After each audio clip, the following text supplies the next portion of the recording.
Hello. What can you take from your own experience in 2019-20 and being part of that group that had to replace the prior year's group?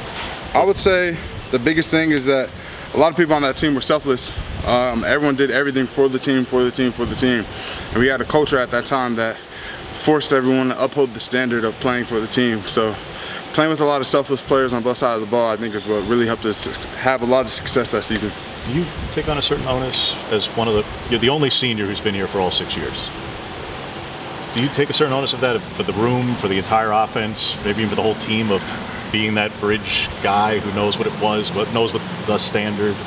I mean, I'd say so because, like you said, I'm the oldest one here, so there's not a lot of guys left who were a part of that team and part of that program to see what it took to get to the Rose Bowl that year.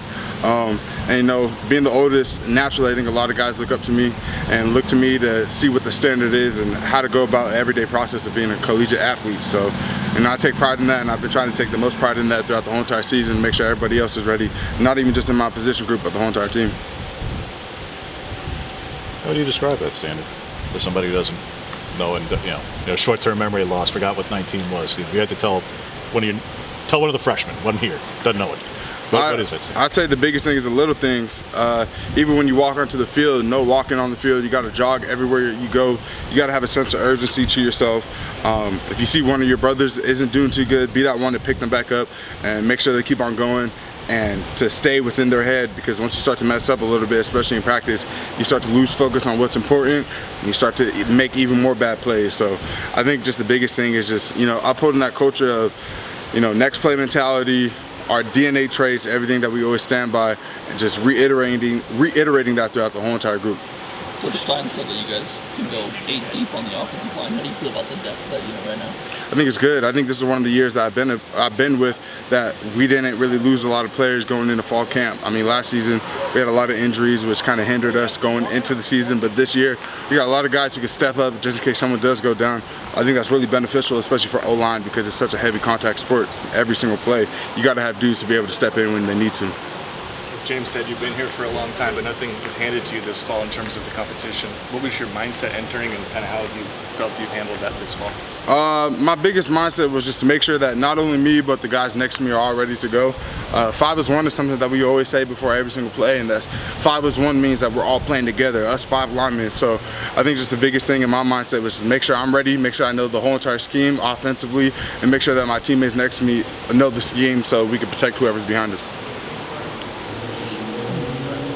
When Coach talks about good to great and porcupine concept and these things he's preaching to you guys as an older hedgehog.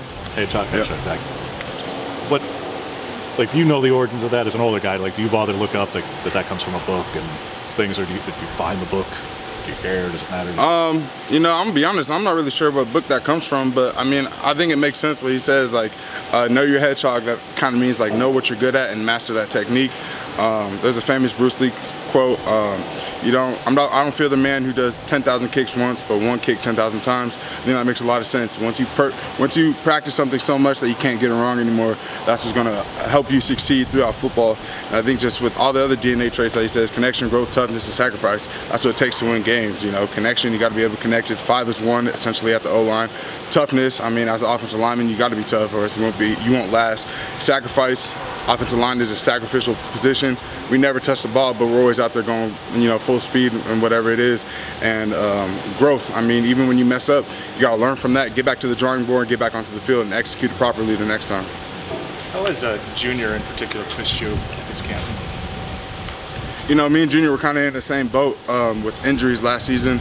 Unfortunately, we both had an injury during our senior season, which can really hinder a lot of players. But, when he came in, looking how messed up he was and seeing that fire in him, he has that drive to just want to keep on going even when he barely can. So I take a lot of pride and I have a lot of respect for that man, because if you want to know the definition of toughness, he's the definition when you look it up in the book, because that man, you can see it in him. He's going through a lot, but he's always pushing through, and I think that helps the offensive line when you talk about toughness, because when you see a guy like that who, is still battling through everything that they're going through, as well as me, as well as guys like Ope, who are battling through a lot of stuff, and when you see them keep on pushing, that makes you want to go even harder. How ready do you feel Jackson is to be the every down center? I think he's a really good center. I think he's shown that over the last couple of seasons. I know he's doing things right now, and he's looking really good. I'm excited to see him work, and I like working next to him. Do you feel like this year's a little different, Steven, compared to last year? In that, like last year, as good as that group, and that was a really good group. You guys, like TJ and Salah, were at tackle. And now at the next level, they're at guard. All right. You feel like you guys are maybe more in your natural positions this year than last year? I'm not criticizing last year. You had a great unit, but the guys are natural tackles, natural guard, natural center. More so this year than maybe last year? I mean, I guess you could say that, but at the same time, we rotate all the time. So your natural position is offensive line. You better be able to play all four or all five or whatever it takes. So I think right now, I think we're all feeling good with where we're at, but we're all not afraid to go on the other side of the ball if we need to in order for the team to win. So You're primarily right guard, though. Is that accurate? right now, yeah. What's Johnny done over the last couple of weeks, even beyond spring, to show that he's ready for this level? I mean, shoot, he's a really tough player out of New York. I love playing next to him. Me and him have great communication. We have a good chemistry onto the field. We talk about it all the time. Sometimes it looks like he's out of his body, but he's able to bring it back in and, you know, control the block. And I think that's really impressive as an offensive tackle. And I'm excited to see what he does this year in the Power 5 with us. Coaches said kind of mental mistakes faulted you guys on Saturday scrimmages, false starts, that kind of thing. What goes into correcting those mistakes and making sure you're right for game one? Because obviously a guy knows when he makes a mistake. I think the biggest piece is like emphasizing that in the film room. You can easily make a mistake and just be like, oh, I'll get it done next time. No, you got to go into the film room, watch it over and over again, see why you made that mistake. When it comes to false starts and, you know, being offsides and stuff, I think that's a mental error that pre-snap you can avoid that by just making sure you're locked into the cadence and locked into whatever's going on the field. So like we say it all the time, DBO, that means don't beat ourselves. When you beat yourself in the game, you won't succeed. So if you could take away those mental errors such as false starts, offsides, all that, I think we'll be good to go. How do you guys feel you've been as a unit so far with that? Like, do you feel that Saturday scrimmage is maybe an aberration, or are you still working through some of that stuff? I think the Saturday scrimmage, you know, it was just a hard-fought battle between offense and defense. Defense got a little bit of the upper hand, which is all good. I mean, I would hope my defense got the upper hand on us sometimes, you know, throughout scrimmages. But I think overall, as an offense, we have really good chemistry. I think we all trust Bo whenever he's in the backfield. We don't have to worry about a running back, whether it's Bucky, Noah, Jordan James. You know, it doesn't matter. They're all going to run downhill. And the offensive line, I think we're really in tune with what we need to do and make sure that we're working together at all times. So I'm really excited to see how the season goes. I'm really excited to work with everybody. What's been the toughest D-line matchup for you so far this camp?